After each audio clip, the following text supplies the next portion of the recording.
근데 사실은 그렇게 개처럼 몰려다니는데 밖으로 나오는 기사는 몇 개 되지도 않아 또. 맞아요. 그러니까 예를 들면 모든 언론이 문재인 대통령의 방중을 막 대서특필해주고 막 이러는 것도 아니야. 맞아요. 겨우 그렇게 난리치고 따라가가지고 한국 지내주고. 그러니까 욕을 먹는 건데 이게 2013년 6월 30일에도 박근혜가 중국에 방문을 했을 때 삼성 반도체 공장을 방문을 하거든요. 네. 이때도 우리 기자단이 중국 경호원들한테 맞아요. 이게 한 줄 기사로 나와요. 그런데 이거에 대해서 지금처럼 대서특필하지는 않았다는 거죠. 왜? 자기들이 컨트롤 당할 때는 못하는 거예요. 근데 풀어주니까 이딴 식으로 하는 거잖아요, 지금. 홀대랑 막 딱 엮어가지고. 네. 봐, 우리도 홀대 당했어. 이런 씨. 이 논쟁을 계속 해야 될지는 모르겠는데 장신중 경찰 인권센터장 이분이 이번에 중국서 폭행당한 기자는 징계해야 된다. 이런 그 주장을 내놔서 한번 이야기를 해보려고 그래요. 해당 기자가 중국이 정하는 중국의 관행을 따르지 않아 발생한 일이며 집단 폭행을 당했다는 이유만으로 본질을 호도해서는 안 된다. 집안에서 새는 바가지는 나가서도 샌다. 국내에서 아나무인격으로 하던 행태를 중국에서도 그대로 하려다 화를 자초한 측면이 있는 것은 분명하다. 예. 동영상 같은 거 여러분들 다 보셨을 거예요. 실제 동영상을 보면 일종의 기자의 갑질이 시작되는 부분도 있어요. 먼저 멱살 잡고 우리가 일 때문에 딱 그 느낌이었다고. 우리가 누군 줄 알아? 네. 왜 네가 그걸 우리 못하게 해? 그러니까 대표적으로 다 알잖아요. 포토라인 같은 거. 기자들이 딱 지켜야 될 선 같은 거 안 지키고 막 달려들고 하는 그런 부분에 있어갖고 감정적으로 폭행하는 데는 다 이유가 있단 말이에요.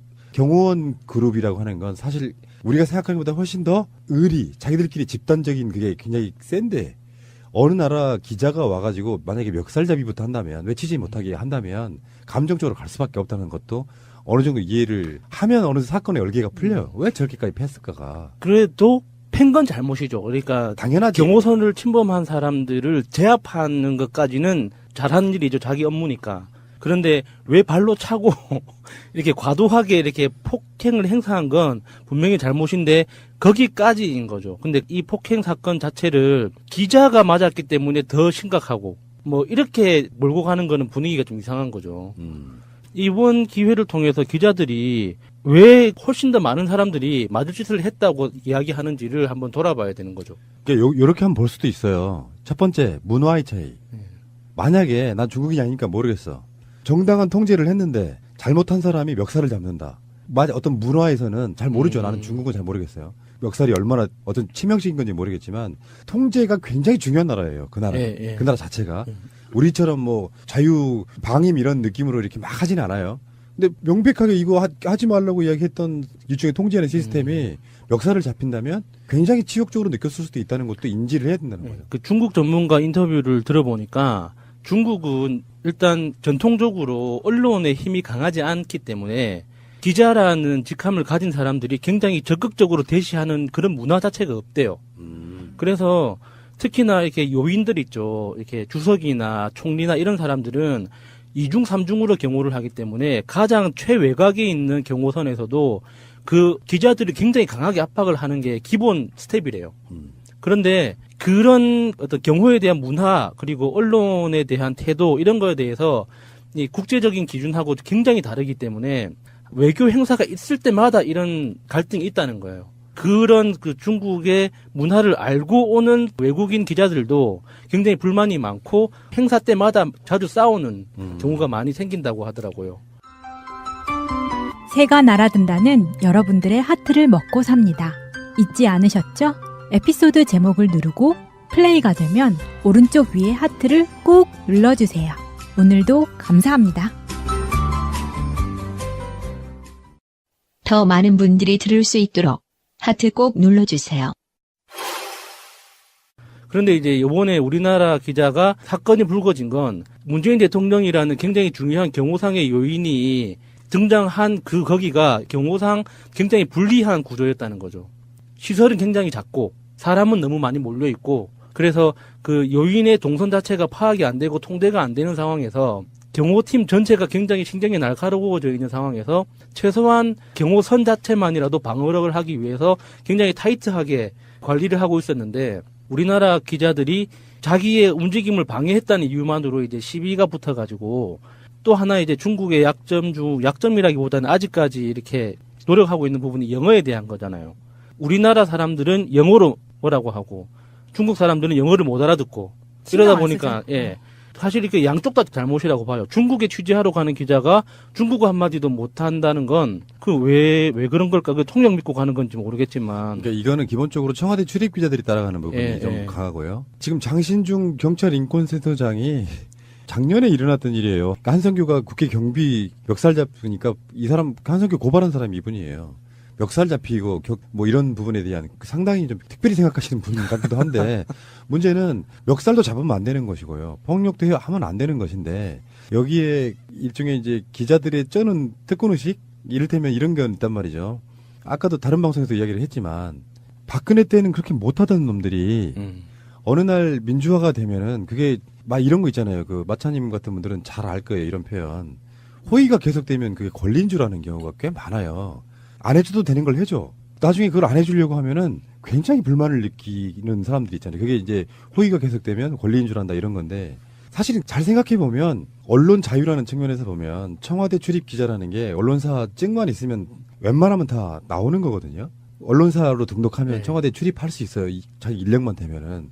그러면 이제 자기가 자기 회사의 이익을 위해서 대통령의 일거수일투족을 따라가는 이런 시스템이라면 중국이 난 더 부럽습니다. 무슨 말이냐면 연합뉴스 하나가 따라가서 기사 내려주면 돼요. 통지하면 된다고. 근데 사실은 그렇게 개처럼 몰려다니는데 밖으로 나오는 기사는 몇 개 되지도 않아 또. 맞아요. 그러니까 예를 들면 모든 언론이 문재인 대통령의 방중을 막 대서특필해주고 막 이런 것도 아니야. 맞아요. 겨우 그렇게 난리치고 따라가가지고 한국 지내주고. 그러니까 욕을 먹는 건데 이게 2013년 6월 30일에도 박근혜가 중국에 방문을 했을 때 삼성 반도체 공장을 방문을 하거든요. 네. 이때도 우리 기자단이 중국 경호원들한테 맞아요. 이게 한 줄 기사로 나와요. 그런데 이거에 대해서 지금처럼 대서특필 하지는 않았다는 거죠. 왜? 자기들이 컨트롤 당할 때는 못 하는 거예요. 근데 풀어주니까 이딴 식으로 하는 거잖아요, 지금. 홀대랑 막 딱 엮어가지고. 네. 봐, 우리도 홀대 당했어. 이런 씨. 지금 그 장신중 경찰인권센터장이 이런 이야기를 소셜미디어에 글을 올리고 나서 그 당사자죠. 매일경제, MK. MK, 매일경제가 반박 기사를 냈습니다. 기대된다. 네. 뭐라고? 제목은 이렇습니다. 기자가 규칙 위반 사실 아니야. 6가지 팩트 체크. 아, 그 매일경제에서 그런 제목을 다니까는 의심이 더 가는데요. 예, 여기에서 뭐냐면 6가지를 제가 잠깐 이렇게 보면 누가 어떻게 폭행을 시작했나. 여기 들어가는데 거두절미하고 기자는 그냥 가려고 그러는데 경호원이 양팔을 묶고 폭행을 시작했다. 묻지마 폭행이다. 에이, 말도 안 돼. 씨, 그런 게 어딨어. 그리고 이렇게 얘기합니다. 한 목격자에 의하면 중국 경호원들은 애초부터 기자증이나 비편은 쳐다보지도 않았다. 기자를 끌고 갈 때부터 살기가 느껴져 두려웠다. 라고 전했다. 이런 글들을 쓰고요. 양팔을 제압당한 상태에서 얼굴을 가격당하고 쓰러진 상태라 대응할 수 없었다. 뭐 이런 증언들을 했다고 그래요. 기자가. 쌍방구타 여부를 물어보니까 중국 공안이 불러다가 이제 조사할 거 아니에요. 폭행 사건이 일어났으니까 쌍방구타 아니냐. 우리가 보기 쌍방이에요. 왜냐하면 기자가 경호원 멱살을 움켜줬으니까. 그러면 쌍방인데 아니라는 거죠. 이렇게 첫 번째 변명을 하고요. 두 번째 기자들의 현장 취재 적법했나. 사전 조율 포토라인 확실히 지켰다. 근데 그렇게 개떼를 몰려가나요? 포토라인을 지킨 건 아닌 것 같고요. 폭행 사건이 정상회담의 악영향 이러면서 폭행과 회담은 별개다. 회담은 순조롭게 진행됐다. 뭐 이렇게 변명을 하고 있고. 여러분들 기억하실지 모르겠는데요. 마차님. 네. 보수 적폐 언론의 대표적인 대명사가 뭐예요? 조중동이요? 그렇죠. 근데 사람들은 그 뒤에를 몰라요. 예전에 조중동 뒤에 문매 연까지 있었어요. 문화일보, 매경. 연합뉴스. 아. 이게 대표적인 적폐 언론들의 대표적인 네, 모습이고요. 이 사건만 놓고 보면 폭행도 잘못이고 먼저 멱살을 잡은 것도 잘못이죠. 근데 해왔던 과거가 있으니까 욕을 쳐드시는 거예요. 맞아요. 국내에서도 안 지키는 포토라인을 거기 가서 지켰겠냐고요. 제가 최근에 본 포토라인 지키는 거는 이명박 입국했을 때 출국할 때. 네, 그때였거든요. 오지 말라니까 안 오고. 네, 찍지 말라니까 안 찍고. 프레시 눈부시다니까 안 하고 그 눈에 뭐 얼마나 프레시가 노출이 됐을지는 모르겠지만 그런데 전병헌한테는 그러지 않았다는 거예요. 정말 전병헌이 걸을 수 없을 정도로 기자들이 몰려왔잖아요. 그런데 MBN에서는 또 전병헌이 기자들한테 이렇게 취재 열기가 뜨거워지니까 짜증을 냈다. 이런 식으로 논평을 했었거든요. 너무 상반되는 이야기 아닌가요? 다시 말씀드리겠습니다. 보복 안 할 대상에 대해서는 마음껏 까요. 진짜 나쁜 새끼들이에요. 이 프레임 자체가 그런 거야. 비열함의 끝을 보여주고 있는 거잖아요. 사실 언론은 우리가 패는 칼보다 강하다 이렇게 표현하지 않습니까? 잘못된 팩트로 뭔가를 악의적으로 까기 시작하면 그러니까 지금 잘 일어난 일이라고 봅니다. 뭐 맞아서 잘 일어난 게 아니고 한 번쯤 언론의 자세를 돌아봐야 되는 게 한경호가 욕을 먹는 것도 똑같은 지점이에요. 예를 들어서 문재인 대통령이 조금 못했다고 치자고 노무현 대통령도 마찬가지고 예. 그럼 거기에 대해서는 어떤 망설임도 없이 바로 비판을 해. 언론 자유 맞지? 거기까지는 맞아. 뭐 그게 잘못됐다고 할 수 없는 거야. 근데 그전에는 전혀 안 그랬다는 게 문제라는 거야. 그것을 지적해 주는 건 우리의 해야 될 몫이라고 생각하는 거예요. 근데 이번 중국에서의 기자 폭행 사건의 진짜 숨은 원인은 송혜교 씨예요. 원래 문재인 대통령이 그 한국 스타트업 부스를 참관하기로 방문하기로 이제 일정이 잡혀 있었는데 거기에 송혜교 씨가 등장하는 바람에 인원이 원래 예정 인원보다 2-3배 몰렸다는 거예요. 갑자기. 그래가지고 그 경호 시스템 자체가 무너졌대요. 송혜교 씨 사과하세요. 기자들이 이런 이야기를 합니다.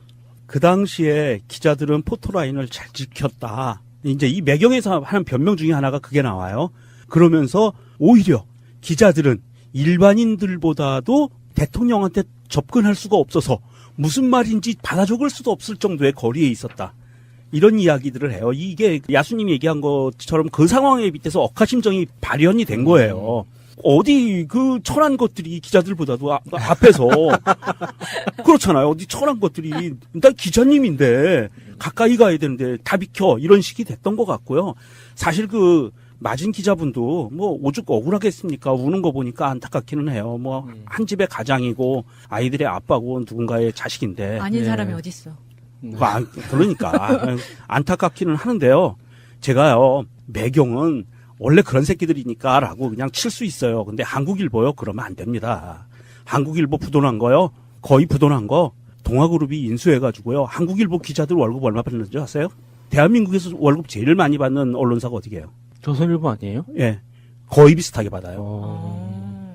그 동아그룹이라는 데서 내가 그 임원을 만나봐서 들은 얘기예요. 임원한테 들은 얘기인데 어마어마하게 지원을 해줘서 계속 적자임에도 불구하고 조선일보와 맞먹는 급여를 가져가는 분들이에요.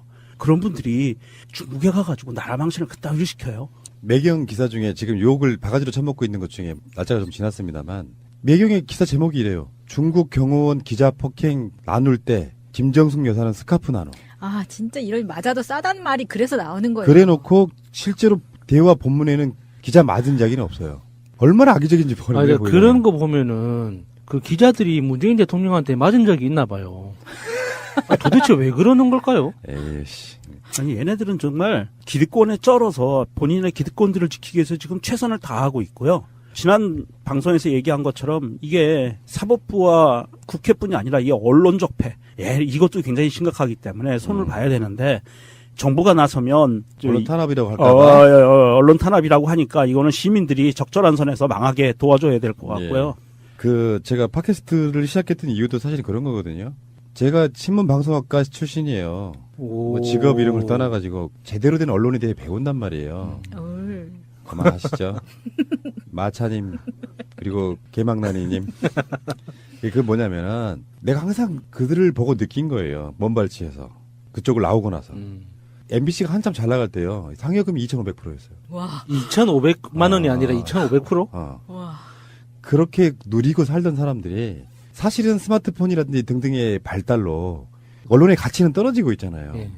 그럴 때 자기들의 이득을 위해서라도 진실 보도를 하면 그쪽으로 사람들이 채널이 돌아가게 돼 있어요. 그거 못하면서 우리가 막 너무나 많은 이야기를 했기 때문에 다 까먹고 있지만 각종 언론사 보도 관련자부터 사장까지 뭔 짓을 했는지 다 알잖아요. 심지어 국정원 돈까지 받아 처먹고 보도를 해요. 그래서 우리 방송이 시작된 거예요. 좀 부족하지만 그래도 우리가 할 말을 해야겠다. 너무 왜곡되게 표현하니까 마치 이렇게 보는 게 맞을 수도 있어요. 실제로 언론들의 영향력은 훨씬 줄었습니다. 예전에 비하면. MBC 앵커가 누군지 모르잖아요. 배현진이야. 워낙에 노이즈 마케팅으로 유명한 사람이니까 기억을 하지만 KBS 앵커가 남자 여자 누군지 알아요? 안 본 사람들은 몰라. 몰라요. 모르는 건 똑같다고 피차가 팟캐스트 모른다고 하지만 네. 그지만 팟캐스트가 어떤 역할을 했는지 여러분들 생각해 보신 적 있으세요? 싸워왔다 이런 거 아니에요. 제가 생각했을 때는 저 말도 안 되는 보도를 하는 언론을 보느니 조금 팩트가 틀리더라도 팟캐스트 방송 들으면서 위로라도 받아야겠다 해요. 그래서 사람들이 팟캐스트 방송으로 많이 몰렸던 거거든요. 그럼 언론이라고 하는 게 자기의 통렬한 반성 없이 그러니까 퉁치고 지나가는 거예요. 정권도 바뀌었고 사실은 언론의 문제란 말이에요. 국정농단뿐만 아니라 이명박의 당선부터가 다. 근데 그런 것들에 대한 반성은 없이 문재인 대통령이 잘해주니까 물론 대통령이 잘해주겠지. 그럼 쌩까는 게 좋아? 그것은 문재인 대통령의 속마음이 100%는 아닐 거라고 생각해요. 불편해져 봐야 이룰 게 없기 때문이죠. 그러니까 기자들 불러가지고 김정숙 여사가 화채도 해주고 막 그럽니다. 잘 봐주세요는 다 당연한 거예요. 대통령만 그렇게 하는 게 아니라 모든 기관, 모든 회사, 모든 사람들이 잘 써달라고 아부 비슷한 걸 해. 그러면 어느 순간에 박근혜를 그렇게 쩍쩍 빨아대던 것들이 어느 날 갑자기 어떤 식으로 변하냐면 내가 굉장히 대접받는다고 생각을 해요 또. 자기 존엄감이 박근혜 때는 노트북 하나 뭐 하나도 못 들어가게 해도 아무런 찍소리도 못하던 것들이 어느 날 대통령이 바뀌어서 잘해주기 시작하니까 아 그렇지 나는 기자는 이 정도 대접 받아야지 하고 착각을 하고 찾아빠져 있는 거예요. 홍보의 목적이기 때문에 청와대 출입 기자단이라는 게 생기는 거죠. 사실은 그게 아니고 대통령이라고 하는 주요한 인물이 움직일 때 지들 알아서 움직이는 거예요. 사실 보여줄 필요가 사실 없는 거라고 네. 생각이 드는 거거든요. 맞아요. 적자생존 예를 들면 왜 파파라치들 정식 언론이 아니지만 외국의 유명한 스타들이 이런 사람들 파파라치 하는 거 보셨어요? 목숨 내놓고 하거든요. 그러면서 자기 회사 이득을 위해서 하는 거라고. 자기 회사 이득을 위해서. 문재인 대통령에 대해서 잘못된 보도가 나가면 그쪽 클릭수 줄어들고 잘 안 보죠. 그래서라도 좀 아부라도 좀 해라 이 자식들아. 그런 관점으로 바라볼 필요가 있다고 생각이 들고요. 특히 이 민주정부 하에서는 대통령에 대해서 갑질을 하죠. 이게 뭐 이 사람들의 오랜 그 관행처럼 굳어져 버려서 심지어는 그 현장에 맞는데 거기서 경호원들한테 맡고 있는데 청와대 경호원들이 말리지도 않더라는 자기들 경호도 안 해줬다는 이런 푸념들이 나오고 있어요. 기자들이. 대통령 경호해야 될 사람들이 와서 자기들 말려주고 있습니까? 아, 그거는 정말 잘못된 거야. 네. 생각해봐요. 경호원들은요, 대통령 경호를 위해서 프로그램이 짜져 있는 로봇 같은 거예요. 그럼요. 너는 대통령 몇 미터 다 정해져 있는 사람들이라고. 네. 어떤 상황에서도 그 사람들 움직일 수 없어요. 근데 그 돌발 상황에서 경호처장 이런 사람들이 야 막아 이렇게 할 수가 있습니까? 대통령 가고 있는데 말도 안 되죠. 미친 소리 하는 거지. 그게. 그러니까 얼마나 특권의식에 쩔어 있는지 단편으로 보여주는 거고요. 이번에 정말 온 국민들이 다 알게 된 거예요. 기자들이 네. 이렇구나. 그러니까 역시 기레기다. 그러니까 기자들 중에 뭐 진실 보도 하려고 하는 분들도 있어요. 다 따져봐서 하는 말이 아니고 기자 또는 언론사라고 하는 집단들이 어느 순간에 갑질하려고 하는 모양이 눈에 보일 때는 정말 우리 입장에서는 호되게 혼낼 수밖에 없는 부분이 있고요. 기자들도 좀 패러다임 바꿔야 됩니다. 기자라는 냅시고 목에 힘주고 좋은 옷 입고 어디 좋은 출입처나 들락거리고 거기에 접대하는 사람들이 술이나 쳐 드시고 이게 권력이라고 생각하시는데 전혀 그런 건 아니고요. 진심으로 돈을 얼마를 받건 있는 그대로 말해야겠다. 이 마인드가 바뀌지 않는다면 아마 5년 내내 기자들 기레기들과의 싸움이 되지 않을까 싶어요. 대해서 이 국제적인 기준하고 굉장히 다르기 때문에 외교 행사가 있을 때마다 이런 갈등이 있다는 거예요. 그런 그 중국의 문화를 알고 오는 외국인 기자들도 굉장히 불만이 많고 행사 때마다 자주 싸우는 경우가 많이 생긴다고 하더라고요. 새가 날아든다는 여러분들의 하트를 먹고 삽니다. 잊지 않으셨죠? 에피소드 제목을 누르고 플레이가 되면 오른쪽 위에 하트를 꼭 눌러주세요. 오늘도 감사합니다. 더 많은 분들이 들을 수 있도록 하트 꼭 눌러주세요. 그런데 이제 이번에 우리나라 기자가 사건이 불거진 건 문재인 대통령이라는 굉장히 중요한 경호상의 요인이 등장한 거기가 경호상 굉장히 불리한 구조였다는 거죠. 시설은 굉장히 작고 사람은 너무 많이 몰려 있고 그래서 그 요인의 동선 자체가 파악이 안 되고 통제가 안 되는 상황에서 경호팀 전체가 굉장히 신경이 날카로워져 있는 상황에서 최소한 경호선 자체만이라도 방어력을 하기 위해서 굉장히 타이트하게 관리를 하고 있었는데 우리나라 근데 사실은 그렇게 개처럼 몰려다니는데 밖으로 나오는 기사는 몇 개 되지도 않아 또. 맞아요. 그러니까 예를 들면 모든 언론이 문재인 대통령의 방중을 막 대서특필해주고 막 이러는 것도 아니야. 맞아요. 겨우 그렇게 난리치고 따라가가지고 한 꼭 지내주고. 그러니까 욕을 먹는 건데 이게 2013년 6월 30일에도 박근혜가 중국에 방문을 했을 때 삼성 반도체 공장을 방문을 하거든요. 네. 이때도 우리 기자단이 중국 경호원들한테 맞아요. 이게 한 줄 기사로 나와요. 그런데 이거에 대해서 지금처럼 대서특필 하지는 않았다는 거죠. 왜? 자기들이 컨트롤 당할 때는 못 하는 거예요. 근데 풀어주니까 이딴 식으로 하는 거잖아요, 지금. 홀대랑 막 딱 엮어가지고 네. 봐 우리도 홀대 당했어 이런 논쟁을 계속 해야 될지는 모르겠는데 장신중 경찰 인권센터장 이분이 이번에 중국서 폭행당한 기자는 징계해야 된다 이런 그 주장을 내놔서 한번 이야기를 해보려고 그래요. 해당 기자가 중국이 정하는 중국의 관행을 따르지 않아 발생한 일이며 집단 폭행을 당했다는 이유만으로 본질을 호도해서는 안 된다. 집안에서 새는 바가지는 나가서도 샌다. 국내에서 아나무인격으로 하던 행태를 기자들이 자기의 움직임을 방해했다는 이유만으로 이제 시비가 붙어가지고 또 하나 이제 중국의 약점이라기보다는 아직까지 이렇게 노력하고 있는 부분이 영어에 대한 거잖아요. 우리나라 사람들은 영어로 뭐라고 하고 중국 사람들은 영어를 못 알아듣고 이러다 신경 안 보니까 쓰죠. 예. 사실 이렇게 양쪽 다 잘못이라고 봐요. 중국에 취재하러 가는 기자가 중국어 한마디도 못한다는 건 그 왜 그런 걸까? 그 통역 믿고 가는 건지 모르겠지만 그러니까 이거는 기본적으로 청와대 출입 기자들이 따라가는 부분이 예, 좀 예. 강하고요. 지금 장신중 경찰 인권센터장이 작년에 일어났던 일이에요. 그러니까 한성규가 국회 경비 멱살 잡으니까 이 사람 한성규 고발한 사람이 이분이에요. 멱살 잡히고 뭐 이런 부분에 대한 상당히 좀 특별히 생각하시는 분 같기도 한데 문제는 멱살도 잡으면 안 되는 것이고요. 폭력도 하면 안 되는 것인데 여기에 일종의 이제 기자들의 쩌는 특권의식 이를테면 이런 건 있단 말이죠. 아까도 다른 방송에서 이야기를 했지만 박근혜 때는 그렇게 못하던 놈들이 어느 날 민주화가 되면은 그게 막 이런 거 있잖아요. 그 마차님 같은 분들은 잘 알 거예요. 이런 표현. 호의가 계속되면 그게 권리인 줄 아는 경우가 꽤 많아요. 안 해줘도 되는 걸 해줘. 나중에 그 그들이 왜 훨씬 더 많은 사람들이 맞을 짓을 했다고 이야기하는지를 한번 돌아봐야 되는 거죠. 요렇게 한번 볼 수도 있어요. 첫 번째 문화의 차이. 만약에 난 중국인이 아니니까 모르겠어. 정당한 통제를 했는데 잘못한 사람이 멱살을 잡는다.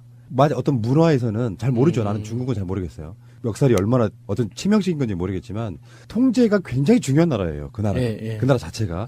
우리처럼 뭐 자유 방임 이런 느낌으로 이렇게 막 하진 않아요.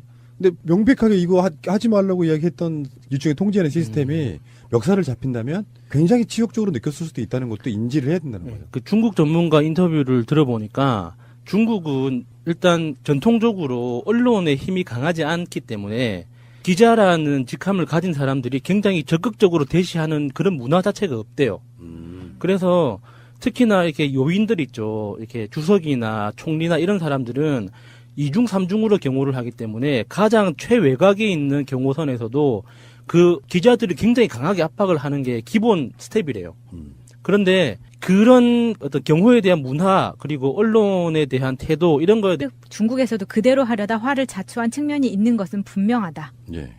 동영상 같은 거 여러분들 다 보셨을 거예요. 실제 동영상을 보면 일종의 기자의 갑질이 시작되는 부분도 있어요. 먼저 멱살 잡고 우리가 일때면 딱 그 느낌이었다고. 우리가 누군 줄 알아? 네. 왜 네가 그거 우리 못하게 해?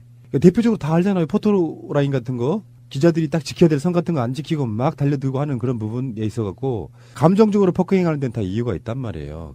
경호원 그룹이라고 하는 건 사실 우리가 생각하는 것보다 훨씬 더 자기들끼리 집단적인 그게 굉장히 센데 어느 나라 기자가 와가지고 만약에 멱살잡이부터 한다면 외치지 못하게 한다면 감정적으로 갈 수밖에 없다는 것도 어느 정도 이해를 하면 어느 사건의 얼개가 풀려요. 왜 저렇게까지 패했을까가. 그래도 팬 건 잘못이죠. 그러니까 당연하지. 경호선을 침범한 사람들을 제압하는 것까지는 잘하는 일이죠. 자기 업무니까. 그런데 왜 발로 차고 이렇게 과도하게 이렇게 폭행을 행사한 건 분명히 잘못인데 거기까지인 거죠. 근데 이 폭행 사건 자체를 기자가 맞았기 때문에 더 심각하고 뭐 이렇게 몰고 가는 거는 분위기가 좀 이상한 거죠. 이번 기회를 통해서 기자들